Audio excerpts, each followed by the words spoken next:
মারাত্মক হাদিস যে যেই নারী, এদিকে থাকে, যেই নারী বাহিরে পারফিউম ইউজ করে বের হয়, যেই পরপুরুষ তার গায়ের ঘ্রাণ পায়, প্রত্যেকটা পরপুরুষের সঙ্গে জেনা করার গুনাহ তার আমল নামায় লেখা হয়। নাউজুবিল্লাহ পড়বেন না আপনারা?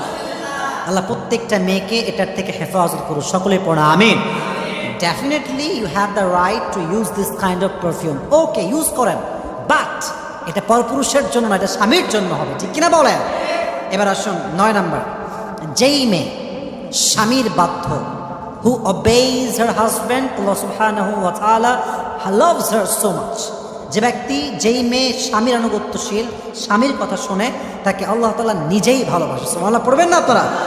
দেখেন, স্বামীর আনুগত্য মানে হচ্ছে স্বামী যদি আপনাকে ইসলামের পথে চালায়, তবে স্বামী বলছে তুমি মূর্তি পূজা করো, তুমি শিরিক করো, তুমি অমুক কাজ করো যেটা আউট অফ ইসলাম, বেপরদা চলো,